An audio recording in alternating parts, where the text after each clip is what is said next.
What up, everybody? It's your boy Lewis, Lousy Lewis. I'm here with. And this is Woody G. And this is the L&W, the first episode of the L&W podcast. How you doing, man? You Doing good, man. I'm chilling, man. Loving this. Yes, sir.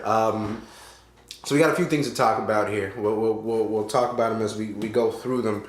But the purpose of this podcast, I mean, is really just to... We like talking. We figured that we fucking drink and we spent hours talking about shit. We figured might as well fucking record it. Yeah, do a podcast. Yeah, why the fuck not? You know, in tribute to Everyday Struggle Complex. Shout out. I'm upset that it's gone, but we'll get to that. Yes, sir. Yes, we will. Yes, we will. Right. So first thing on the list, and I think it's on everybody's fucking list, whether you have a podcast or a Twitter, we're talking about Kanye. What's going on with Kanye, man? Kanye has gone full throttle troll. We're saying. Well, you know, he's sporting the "Make America Great Again" cap signed by yours truly, Donald J. Trump, our president. And I don't know. What do you think about that, bro? To your point, when he first started talking about when I first saw the Twitter rants or whatever he was saying about supporting Donald Trump, I remember he met with him at a certain hotel, so it wasn't a surprise to me. It was just surprising in the manner that he was going about it. Well, and it was, as you were saying earlier, freedom of speech and freedom of thought. Like, kind of like they're persecuting him on his freedom of thought. And I can understand that, When you say they're prosecuting him, who is? Well, pretty much everybody in the media. You know what I mean? His peers too? Yeah, his peers, kind of like, hey, we love Kanye West music, but... I don't care what your political views are. Just come with the fire, Mm-hmm. We're expecting him to come with that great record again, or that great album or work of art, or the next big project that he's trying to push out, And I guess his way of trolling, kind of coming across like Tekashi 6ix9ine-ish. Because he is trolling. And to your point, at first I was like, oh, it's just Kanye being Kanye. But of course, we have these projects that he's coming out. I mean, three projects, three that he's producing, which are Kid Cudi, Pusha T, love it, and Nas, super stoked about Nas. And one of the goats, yes, and of course, definitely one of the goats. And of course, Kanye's own project. Yeah, looking forward to that. But yeah, super stoked about that album. But back to your point, he's trolling. Right. So basically, I mean, he's now trying to get attention by, supporting the Trump cap, probably even his supporters at that, really turning off a lot of the base that he originally built on. I mean, I don't know if this is going to turn off his fan base. It is definitely already turning off his fan base. But maybe perhaps his peers at the same time lure in Trump supporters, maybe? I don't know. Yeah, they definitely are. And I heard that, and again, I didn't even fact check this. I should have. He had his Twitter disabled, right? He did. So I forget how many millions of followers he had at that point. But when he brought it back and he went on these rants, I think he gained upwards of 10 million more. Now, my question is this. Is this 10 million more followers of people that had already left him previously when he disabled his Twitter? See, that's the thing. I don't think it's new followers again, because I think he just disabled his... So say he had 4 million. Right. He kept those 4 million. He kept those 4 million. Right. So these 10, 11, 12 million new followers are... Possibly Trump supporters? Well, I'm sure there's Trump supporters in there. So, I mean, it's a win for him because, good attention, bad attention is still attention, right? Any publicity is good publicity. I just, I kind of feel like bringing in your political views into the platform, into the main stage. I don't know, man. I don't think it's good for business. You know what I'm saying? And it never is. But when we're talking rapper, especially now with the Black Lives Matter movement and all the terrible things that are going on in the world today. It seems like you have a platform, use it. And is Kanye using it proactively? Is he using it the way that he should be using it? I would hope that he delivers with his next project. I mean, I definitely am looking forward to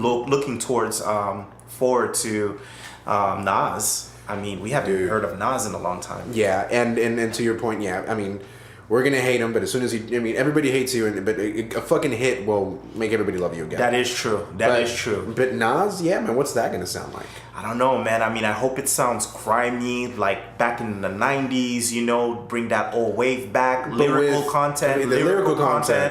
It's gonna be there. Yeah, because he could win with that. Because right now, that's what's missing in the game, like actual substance. Mm-hmm.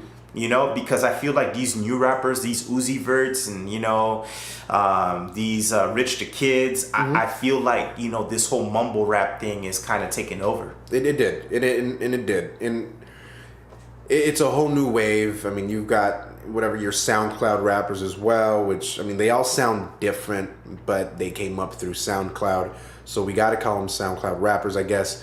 But yeah, and that's the whole new era. But that being said, we're excited about the Nas album. Definitely. Super. Honestly, that's probably the one. That and then the Cudi. But Cudi, I don't know. I'm a huge Cudi fan. First of all, full disclosure. Didn't Cudi have mental problems? He was going through a mental problem. Sounds harsh, but he was going through some shit. Yeah. He was. I mean, I don't know what it is, man. This fame. It either makes you go crazy, Kanye, or it fucking gets you depressed. Cudi. Yeah, I mean, makes you want to shoot I'm yourself. glad that Kanye and Cudi are back. Yeah, it's a dynamic duo. Most definitely. Pusha T, please. Pusha T. You need to get rid of the braids, bro. We'll leave that one. Yeah. The braids. I like the braids, Pusha. That being said, back to your point on trolling, and I'm only going to circle back all the way around because the king of all trolls right now, who is that? Well, I think you are trying to say Tekashi 6ix9ine. I'm talking about Tekashi 6 9. 6ix9ine. Shout out to 6ix9ine. I like his music. I mean, I shouldn't say this. If I'm people that like me and like the L&W, I shouldn't say this, but I like the music. I like the music. Hell yeah. It's different. I like Gotti, by the way. Gotti's cool. It was different. That's my track. Love the video. It was different. The video was trippy, right? Gotti. I mean, he's a fucking troll and is working to his fucking advantage. Just don't get yourself fucking killed. Yeah. Stop with the game banging shit. If you bang, fucking bang. Do it. But don't get fucking killed. Don't get anybody in your circle killed. Agree. Don't get nobody killed. He's just starting off his career. I mean, at what point do you distinguish good music with just wanting to get yourself killed out there? Not only that, but he's got to stop. He's used trolling to get his fan base, right? So now he's there. So now the fans are going to expect just more of that. Yeah, and that's what's the dangerous part about it. So hopefully he can drop the act. I'm not talking about his hair or the tattoos because you can't go back from the tattoos. Yeah. But I mean, just stick to the music, kid. You're there. Most definitely. I mean, you're young. You're just starting off, and we've learned already from Biggie and Tupac, and I mean, man, who knows what they could have been right now. That's crazy, man. I think about that all the time. I was a big Pac fan. I was, coming from the West Coast. I remember with Pac, I refused to listen to Biggie just because I liked Pac. Because I was growing up on Pac. And then I listened to Biggie. I was like, whoa. I deprived myself of all of this. People don't talk about the fact that these two guys died in their 20s. Dude, they were so fucking young. I mean, if they would have just stayed alive for a few more years, they would have realized how stupid all of that was. They could have looked past it. Yeah. They could have looked past it. And I've seen interviews where, to a certain extent, I think Biggie says that Pac said that he was just selling records. Yeah. That's what he was trying to do. Yeah, they were best friends, They were friends, that's right. That's right, they were friends. Yeah. But yeah, excited about Kanye. Tekashi's a troll. Yeah. Kanye, I hope you're trolling. Good music's on the way. I hope so. But speaking of good music on the way, there's some new music that popped out. But since we're on the whole new rapper shit that you were talking about, J. Cole dropped it. I know you haven't listened to it. Saw the video for Kevin's Heart. And I liked the video. I liked the music. But the video, I liked it because of the fact that it kind of shows a grown man going through life after he's been publicly embarrassed. When his sex tape came out, I'm talking about Kevin Hart. It was a sex tape? Well, I mean, something was going down. I didn't see no pussy. But I did see his feet jumping in and out of them bed sheets. So I mean, it almost went down. And when you get to that position, I mean, goddamn, take away the phones, man. I don't know what you're doing. You know what I mean? What is he doing? I think I'm a big fan of Kevin Hart. I like to think that I've been a Kevin Hart follower for a while. And it's funny that we're talking with Kevin Hart when we're trying to talk about J. Cole, but hey, Kevin, you fucked up. Yeah, he definitely fucked up.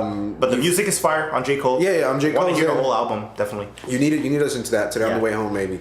And something that I was circling back around for all these new rappers, J. Cole, I need you to listen to 1985. I think it's the last track on that album. Okay. I could be wrong. He's talking directly to Lil Pump. But is there beef? Well, there was that video where Lil Pump is going off on Jay, like, fuck J. Cole. He's always, I don't know where that stemmed from. I don't know if Lil Pump just woke up one day and said, I do not like J. Cole. Well, right now Lil Pump is a one-hit wonder. Facts. It's a huge, but that first track was so big. I mean, I think, did it ever go number one? Yeah, I think it trended number one for about a few weeks. Did it? Yeah, for about a few weeks. We could look that up. I know I was at number 5 Gucci once Gang, when I checked it. that track put him on the map, man. I mean, all the little high school kids are listening to that right now. I mean, well, they were, and then he's got the new track. It's Get It, and I get it. He's making fun music. He's a fucking kid. I don't know how his longevity. I mean, I'd love to see him win. Me being a Mexican American like himself, I'd love to. Yeah. I'd love to see a young Latino. Most definitely. Just really, make some noise. It makes room for the rest of us. But let me tell you something. Being a one-hit wonder, it's hard to overcome that. He peaked at 3. Which is phenomenal. It is phenomenal for him. I mean, it's just repetitive. It's catchy. They shoved it down your throat, but whatever it was, it fucking worked. Can you do it again? That's the question. That's the million or the $15 million question. Didn't he get like 7 mil? I don't know. I think it was 7 million. He was asking for 15, but he got 7. So see, this is what happens. So he signed. You get a record deal, and you get 7 million following your top hit Gucci Gang. Right. The question is, what the record labels are gambling on is, can you do it again? Yeah. Interesting. I don't know. Do I think he could do it again? I'd love to say yes. No, I think it's a wrap. I think, no pun intended. Yes, it's a wrap. But listen to that Cole album. Post just dropped a new album. Post Malone. It's good. I'm a big Post fan though. Definitely. I don't know, man. I give it like a 7 or 8 out of 10 because it's an enjoyable song. I enjoy his vibe. I like Post because he loves music, and you can tell. You can tell in the interviews. You could tell in his videos that he's all about the music. It seems that he plays guitar, which is always a good sign that you can actually play an instrument. I heard he was trying to do country. I feel like his music, even though it's hip hop, it's kind of. I mean, is it hip hop? Honestly, I'm sorry. I mean, you guys be the judges. Could we call this hip hop? I mean, hip hop is so diverse, bro. Look at Post Malone. Look at Post Malone. Well, that's who we're talking about. Exactly. Yes. Yeah. I mean, he looks diverse as hell. Mm-hmm. Yeah. So is it? He uses bits and pieces of everything he loves, and he creates something, and I can appreciate that. I enjoyed the album. Is he a culture vulture? To a lot of people, yes. In my personal opinion, I don't think so. I can't be unfair to a guy that probably grew up, and I'm talking about Post Malone. I can't be unfair to a guy that probably listened to black music his whole life. Maybe he was a Wu-Tang Clan, fan, Tupac or Biggie fan, and he's just replicating that in his music. Yeah. You know what I mean? Like, hey, white suburb kids love rap music too, bro. I can't hate on that. I mean, who am I to hate on that, And to him, I actually know from following him that he doesn't. He's got a big. I don't know, a big playlist, I guess. It's from different places. He's a big Tom Petty fan. Most definitely. He listens to a lot of his dad was, I don't know, into crazy music. He may have been in the industry or knew somebody in the industry. I don't know. Don't quote me on that. Yeah. So he's a big melting pot, and I think that's where the diversity in his music comes from. Is he a culture vulture because he's white and he makes hip hop music in this day and age? To some people, he's gonna look like one. Maybe. I don't think so. But then again, it's kind of like, like that's hip hop, isn't it? Hip hop is supposed to be diverse. Mm-hmm. There's black people, white people, Chinese people. Yeah. Look at Eminem, man. When Eminem came out in the scene. Was he a culture vulture? It's a lot of people, they thought he was. But hey, you got to admit, his fire is dope. His music is dope. Yeah, his music's dope. Before we say anything, I'm going to shout out to 10 years sober. Yeah, man. He earned his coin. 10 fucking years. Eminem. I can't believe 10 years have passed by. Now, okay, let me ask you this question. 10 fucking years. Now, he's not on the alcohol, he's not on the drugs, he's not on the bullshit. Does that affect the music? Okay. Does that affect the music? You know I'm gonna say some shit when I gotta preface it with, I grew up on Eminem as well, right? Yeah. The Marshall Mathers LP was, I had that shit on repeat growing up. Yeah. So a huge fan. Yes, his music's fucking different. It's a rap. And I feel like everybody's just so afraid. Everybody in the industry, right, is just so afraid to say D12 Purple Hills. Just saying. Remember that joint? Blue and yellow, purple. You know what I mean? Like saying. And that was even almost towards the end of good Eminem, or like maybe at the peak. But I think it was towards the the last stretch. And not saying that he hasn't made good fucking music, because he does still make good music, but it's not the same. Right. And it's not bad music, but it's just not the same. And I feel like everybody in the game and the industry is afraid to say that. Because once you say something about Eminem, you're going to fucking, your career's over. But, I mean this shit with love. His music is different. It's different. Johnny Cash did cocaine and he popped pills and fucking drink liquor, and it's kind of like, that's what made Johnny Cash Johnny Cash. That was his whole persona. Straight up. Now, we're not advocating none of that. Doing that. We're just saying it sparks creativity. It's just a valid question as to... I mean, even his latest Eminem album, there was songs in there that I liked, and there were songs that just weren't for me. Right. The question is he as good as he was before? To me, he's not. Do I fucking love Eminem? Yes, he's most the definitely. fucking Most GOAT. Respects to yes, Eminem. He's the fucking GOAT, man. Most definitely. Shout out on the 10-year sobriety, man. Yeah, man, good for you, That takes some fucking courage. Good fuck the music. Fuck it all. Yeah. Shout out to that. And maybe he doesn't even need to do music anymore, man. Enjoy your money. Do whatever the fuck you want, except most drugs. Definitely. Yeah. And terrible transition. But Cardi B. Oof. Oh, dude, twerking. I mean, go straight. Twerking on Coachella, at Coachella. I mean, it's not like she's pregnant. Why? Pregnant, bro. Pregnant, twerking at Coachella. I mean, I can't do that, dude. Well, because you can't get pregnant. That's rat shit as hell. Nah, nigga shit. I know I can't get pregnant, but if I was pregnant, I wouldn't be twerking at Coachella. You should, because you twerk well. Okay. Thank you for that. Thank you for that. I think... I'm not surprised. I mean, is it a classy move like we were saying? Hell no. It's not a classy move, but we're talking about Cardi. Yeah, we talked about this earlier. See, this is the thing. I think Cardi B has, she's number one right now. She's killing it out here in the game. Oh, for sure. But what was her song? Bodak Yellow? Oh, the one that got her popping? Hell yeah, dude. That was a badass, dope-ass, fire-ass track. Yeah, that was now, a good song. This is the thing. I feel that if I was Cardi B's manager... She needs to transition. Look, she transitioned from reality TV to stripper to reality. Oh, my bad. Stripper to reality TV to number one hip hop artist. I mean, right now, male or female, killing the game, running New York, running the US, running the charts. If I was her manager, I would transition her now into Hollywood. I think that's the next step. It has to be the next step. I think it's the next step. Everybody, Hollywood fucking loves her. Yeah. She's going on these... Ellen loves her. Ellen loves her. You're good. Oprah loves her, bro. You're good, man. Look, see, this is the thing. That will be a great transition for Cardi. This will... she's already made it into mainstream. But I think this would be good move for her. And not only that, she would fill in that void that J-Lo, left. With the Latina, completely different.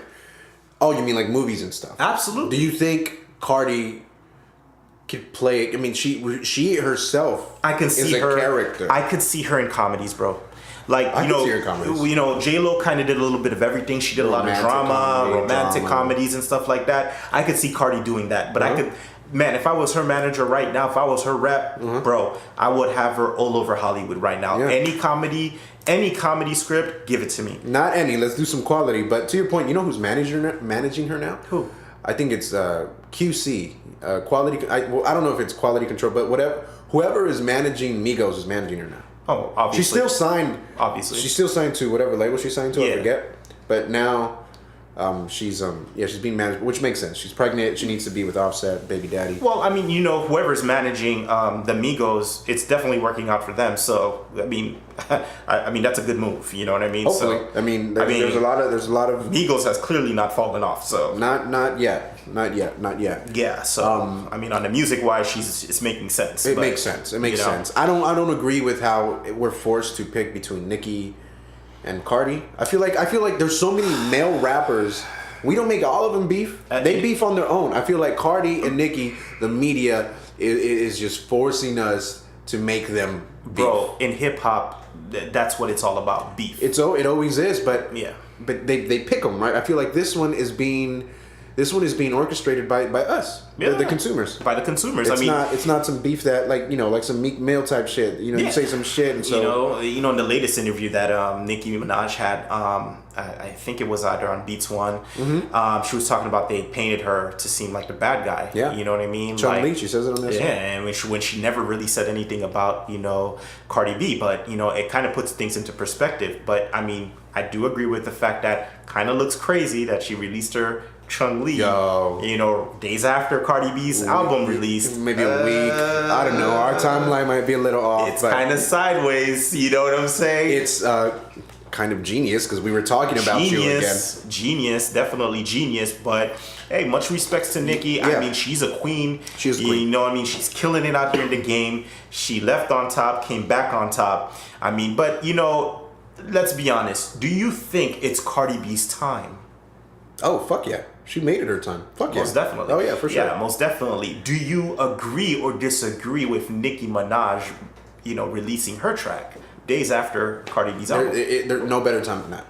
No better time. If you're about the bullshit, be about the bullshit. Right? One time for the one. That's what's up. I'm with that. Yeah, and, going from, two powerful women to, just standing up for women. Bill Cosby, man. Fucking Bill Cosby. Found guilty. Retrial. Okay. Retrial. First trial was a hung jury, so they retried him again. He could potentially serve, he had 3 counts, 10 years each count. And he could 30 years. Well, they run concurrent, so that means that he would be serving all 3 counts at the same time. So 10 years. Correct. How old is he? 83. 83. 80-ish, 83, I believe. But yeah, I don't know if he'll make it through his time in prison. You think? I don't know. I don't know if it's worth living to be going through jail and having your wife, both of you being of older age, putting her through that additional stress. What do you mean? What do you mean worth it? You're saying he should kill himself? I didn't say that. I didn't say that. So what do you mean worth it? I mean, it's worth it. I mean, he's going to jail. It's I wouldn't be able to do it at that age. You don't have a choice though. You got tried. You're going to fucking jail. And you know what? If he's guilty, prison. And if he's guilty for what he did, then he should be buried underneath the jail. And it's not if. Apparently, it's a fact. I mean, when 60-something odd women for the past 40, 50 years have been alleging the same thing against you, something's got to give. Do you remember how this came to light? Well, about a few years back, on this last recent case, the statute of limitations had not run out in Pennsylvania. Right, so that's just one. Right, so this is one. And that's, okay, so to be clear, he didn't get tried on 3 different females. Not to my understanding. It was, okay, so maybe we should do a little research, but I think there was just one, right? That's the last I heard. Yes. But what I meant is, do you remember how this got brought back into the limelight? Do you remember what brought it back? Well, he had done a deposition in the mid-90s. Mm-hmm. And in the deposition, by the way, which was sealed, he had admitted to putting pills in women's drinks. So just roofing these bitches. These women, sorry. Exactly. And, back in the 70s and the 60s and 70s on his comedy skits, he used to refer to them as Spanish Fly. He used to have a comedy skit about Spanish Fly, and essentially what the Spanish Fly was a roofie. It was a date rape drug. This motherfucker had the audacity to have a comedy bit. Spanish Fly. Where he Look up Spanish Fly. I will. I'm gonna have to. I'm gonna have to look, and that's funny. So fast forward to the 90s in the deposition, he had admitted to essentially, doing it. And so, mind you, again, that deposition was sealed. So which means that you can never bring it back to light. So it's like, hey, I did this. You're recording it. You're writing it down. It was part of a settlement. He paid the girl out. Uh-huh. I believe it was this Andrea Constant. It was the same lady. So essentially, he had paid her a settlement saying that, hey, we'll never talk about this incident. Hey, I did do what I said I did, but here's some money. Here's some money. Here's some hush money. And judge agrees to seal the deposition. But this new judge just recently decided to unseal the deposition. Uh-huh. And so... bring it to light for this last retrial. Yeah, for this last... They didn't have this information for the first trial or for the hung jury? Well, I mean, for, number one, they brought back the deposition. And, number two, anytime you're a prosecutor and you're deciding to retry somebody for the same case, that has to mean that you have some substantial evidence against that individual. So what I was getting at about how it came to light, look at that first one there. Hannibal Buress. Do you know who Hannibal Buress is? Yes, he's a comedian. He's the reason why this came back to light. He did a bit. I remember that. Yes, you're coming back to me. Yes. Back in 2014. Yeah. Which is, I think, around the time but this started. Is things that people already had known. So, see, Hannibal Buress, he brought back the... for a bit, for a joke. Now people are calling him a women's rights. I believe in the skit he said, Google it. Google Bill Cosby and the date rape and all of this other stuff. That's wild. That had actually happened. But Bill Cosby at the time, especially early 2000s, he had some power and still had weight. So and that's what's been able to carry him by. I mean, he was a powerhouse in the 90s. You couldn't even touch... before that. Even before that, you couldn't touch Bill Cosby. Apparently you couldn't unless you were fucking knocked out. Which, by the way, it makes you wonder how many people he was paying off throughout the years. But Jesus Christ, plenty. Plenty. I mean, talk about depressing. Yeah. I mean, that's fucking depressing for all parties. The poor women that had to endure this I feel sorry for his wife, man. I feel sorry for all parties involved. Yeah, definitely. I mean, it's depressing. I don't know, man. Is he gonna kill himself in jail? I don't know. Suicide is a big deal. It wouldn't surprise me. It wouldn't surprise me. A man of his age. Does he? I mean, can he? I mean, how does an 83-year-old man kill himself in jail without any help? I don't know. Don't kill yourself. Is again, the point that I'm getting at. Clearly they found him guilty. If he did what they think he did, then he deserves to get the full book of justice. I mean, it is what die it is. in jail. I mean, die in jail. Whatever it is. Speaking of death and suicide, we know that's a big topic nowadays. Bear with us here. It's a first podcast, L&W. We're all over the place. But I want to talk about... You were telling me a little earlier, Bow Wow. What's up with Bow Wow? I think I had seen an interview with him. He was on The Breakfast Club about a few weeks ago, and he talked about how, essentially, in some ways, he was insinuating that he wanted to kill himself or he wanted to end it all. And they kind of brought it to light because it was something that he had posted on Twitter or on Instagram. No. And, I think Charlemagne the God from The Breakfast Club, shout out to The Breakfast Club, essentially they were saying like, well, do you want to kill yourself? And, I guess he kind of replied back that he was maybe joking or he wasn't serious about it, but that sometimes he feels like killing himself or committing suicide. He's felt that, he's done it all. And he's depressed. So, depressed, and he's already had the world tours, and he did have the world tours, and he was a kid, when he was Lil Bow Wow. Yeah, he was a big deal. It was a big deal. Well, it makes you want to wonder, like, I mean, when you've filled up, massive stages, and you've gotten to travel the world, since you were a kid, and you've toured with Snoop Dogg. I mean, must that kind of suck now that you're still young, relatively young? Because I mean, look, he started off when he was a child. Think about it. This guy what do you do? He doesn't have the same following he used to have. Well, no, it's different. I mean, everybody grew up, but I feel like we didn't grow up with him. Okay, let's just be honest. He ain't even popping anymore. Like not with music. You should have stuck to acting. That's what I'm saying. He was popping with acting. Yeah, he used to be on Entourage. Dude, he was good, man. He was good on the BET. Dude, he used to be on BET on 106. Yeah. That was for real. But 106 Park wasn't 106 Park by that point. I mean, nobody was watching it, or at least nobody I knew. But think about it. Bow Wow had a career that most rappers or musicians wish they can have as in when they're grown up. Yeah, like right now. Before he was 18. Yeah. He had that. Yeah. And he really didn't have any control over his career. Yeah, he didn't. So, he kind of had no control over anything until now, and now no one's really paying attention to him. And I think he's got a good voice. I think he has the ability to make good music. It's not the content so much as to him.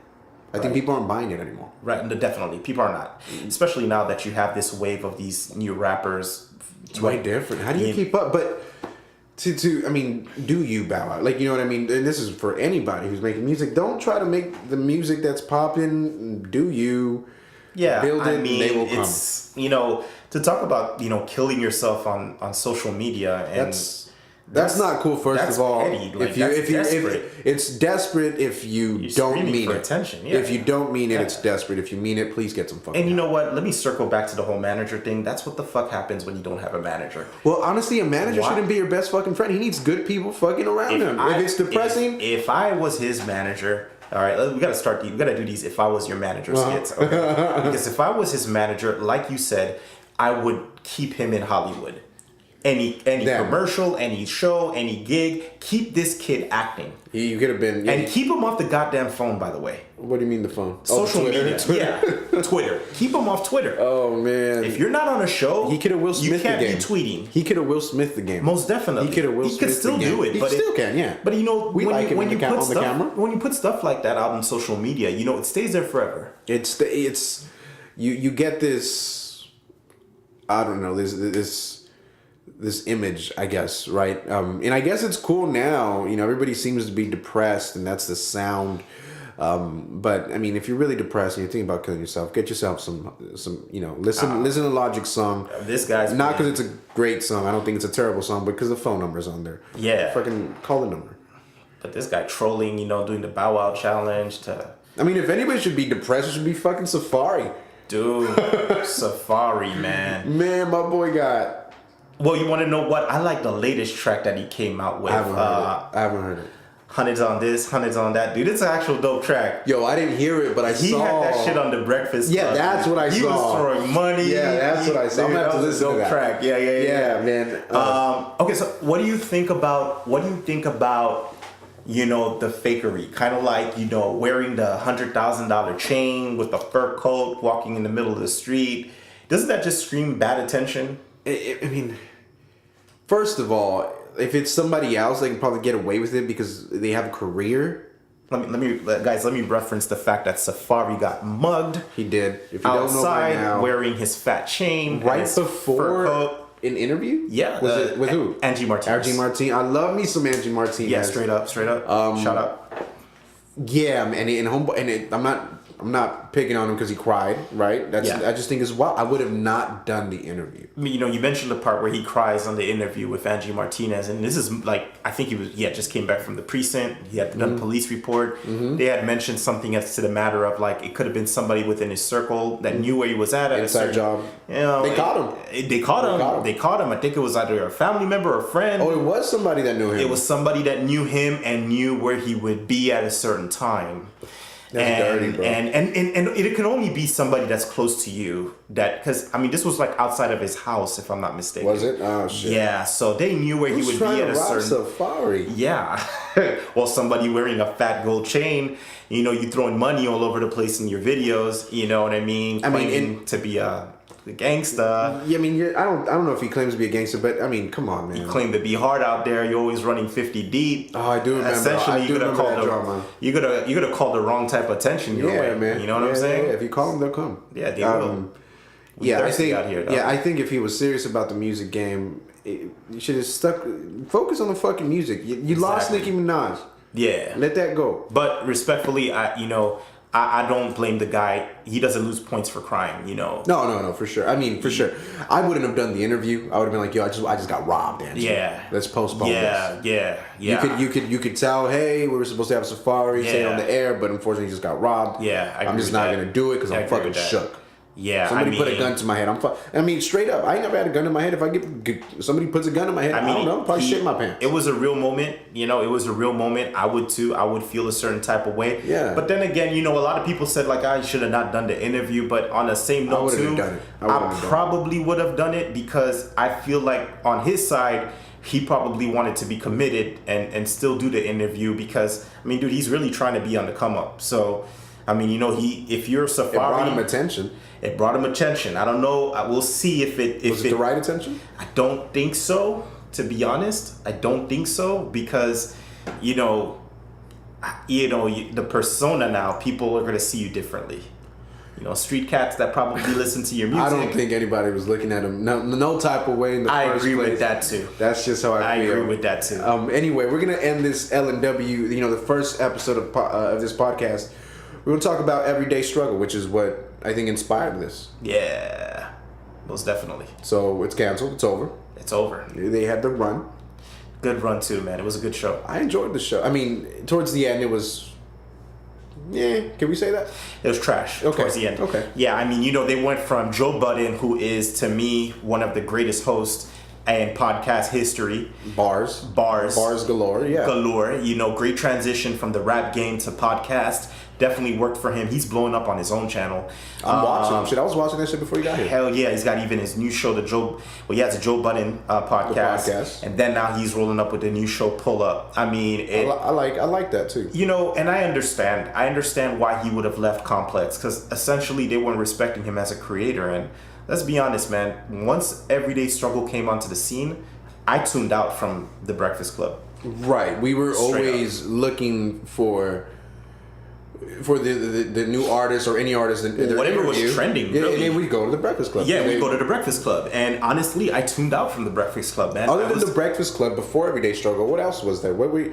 I mean, you have Hot 97 with Ebro. Yeah, huge shot. You know, and by the way, about Hot 97 Ebro, I feel like the show has transitioned from Ebro being the head of the show to what's that other guy that's on Rosenberg. Like I kind of feel it's his show.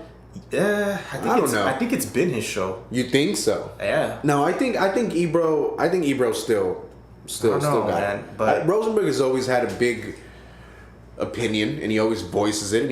I think he articulates well, and he gets his point across well. I'm a big fan of Rosenberg, but Ebro is still, you know, the driving. You know, the Breakfast Club makes sense. Ebro is great on the mic. He is. Dude, he's great. But the thing is about the Breakfast Club is like, you know the Breakfast Club for having the three. Charlamagne the God, you have a DJ Envy, and you have Angelique. Mm-hmm. Yeah. You know, so, you know, I mean, that's the three of them. It's not called Charlamagne the God and the Breakfast Club. No. So what I'm trying to figure out is why is Rosenberg talking more than Ebro on Hot 97? Charlamagne the God talks more than anybody. True. He's got his Bids Donkey of the Day and a whole bunch of other stuff. I kind of feel like Charlamagne the God is like the comedy relief of the Breakfast Club. He kind of comes in to either attack the shit out of you. Yeah, he's a troll. We can say he's a troll. The shit out of you. We can say he's a troll. Yeah. And at the Breakfast Club, I'm sorry, Hot 97. It's a different dynamic. First of all, it's a completely different show. It is a different dynamic. Ebro still controls it. That show is not the same without Ebro. Yeah, I mean, going back to Everyday Struggle, such a good show, such a good dynamic. We kind of took a left turn there. Yeah. But yeah, it was. You really like the relationships. Most definitely. You liked it, but the original one, not this new one that they ended off with. I mean, Nadeska, DJ Academics, and you know Joe Budden. I felt that was such a great team. You know. I just felt that there's such a new show that's what we needed. It was a good show. It was a good show. I feel like they swung. They didn't miss. But I mean, it was like a. But now it was a base hit. It was a base hit. Wayno, DJ Academics, and Nadeska. No diss to any of them individually. No diss to any of them, but it's over. It is over, which is why it's over. But back to I wasn't a huge fan of. I wasn't a big fan of Nadeska. I mean, I don't know much about her, but I feel like she was in her feelings a lot. She got upset way too much. Yeah. Shouts out to her for building her career and getting there. Most definitely. But that's dope. Yeah. Shout out to your accolades. But they would her and Joe Budden would team up so much on DJ Axe. So let's kind of understand the background of the three of the hosts. Nadeska works directly for Complex. Yeah, she was an employee. I didn't know that. Yes. I didn't know much about her. You Works told me. directly for Complex. She's and an then you employee. have DJ Academics, who of course is DJ Academics. He has his own channel, multiple channels on YouTube. At this point, he needs no introduction. 1.5, 1.6 million followers on YouTube. And then you have Joe Budden. Joe Budden, he's been popping on his own podcast independently, successful now for a couple of years. Yeah. Has over 200 some odd thousand followers on YouTube and on other platforms as well. And now, of course, he released his new show, Pull Up. So, they each had something going for themselves. To your point, Nadeska, her role was to be the moderator. I don't know what the hell that means. Especially somebody give him a dictionary. Yeah, I mean, I know that basically essentially is like she controls the narrative. Right. And I guess Keeps him on track. And keeps him on track. Maybe we need. Right. So we're all over the place. My thing was, what I didn't understand was what was her purpose there on the show. I mean, what was to get there? butthurt. I guess. Joe is hip hop. You know what I mean? Joe's, again, bars galore. He's one of the best. He was actually in the field. He was a rapper. He's in the field. That's a good way to put it. I think, you said that Joe left, rumors out there because, he wasn't getting the producer credit that he deserved. Creator. That could be it. I also think that he was asking for that because his career was being put on the line a lot more than anybody else's. Most definitely. For Academics, it was just bringing him more. Yeah. For Nadeska, this is just another job, and she's going to go on to do bigger and better things. Most definitely. For Joe Budden, this is a gentleman who has a career built, and he was being labeled a hater. Man, we were just listening before we started the podcast. We were just listening to Joe Budden on his podcast, and man, that voice, that energy that he brings to the table. Yeah, you know what I mean? Yeah, deep voice. Yeah, It's dope. that laugh, you know what I mean? Like it's powerful. Like he's about to bust out a cigarette, you know what I mean? And you love it, you know what I mean? And, for sure. And knowing the fact that he came from the game. Yeah, he did. So he brought that. He knew. What better critic? Yeah, right. He knew he's respected. Right. But I feel like it was just too much. He was putting his career too much on the line. He was coming out as a hater. And I didn't like seeing him in that color, but I saw why people thought of him that way. Yeah, I mean, it's sad, but it was definitely a good show. I don't know. It was a good show. I'm still hoping that they'll come back. I think now I don't know if another big company like that will come up with a new one because now anybody can make a podcast. Look at us. We're over here fucking trying. Most definitely. I mean, they're probably one of the reasons why we're doing this because, I think they're the main reason. We want to bring a different dynamic to the table. Yeah. And again, full disclosure, we don't know much about what we talk about. We're doing our research. We're learning as we're going along. Most definitely. We're fans of fans. We're fans, man. We're just consumers. We have, we have different opinions on different things. We don't always agree. And that's okay. And I think that's a good place to end it. Shout out to Everyday Struggle and everybody that was a part of that. Please come back. Original cast. Original cast. Make it happen. Make it happen, Complex. Listen to the boy. Anything else you want to say? Nah, man. I'm ready for the next episode. Yeah, man. So if you're listening to it, thank you. Subscribe. Subscribe. There's going to be many, many more. This one may have been a little all over the place, but we live and we learn. We promise to bring you more content. Yeah, Lousy out. Woody G. No shade, there gon' be no shade around me, no sir, no shade, there gon' be no shade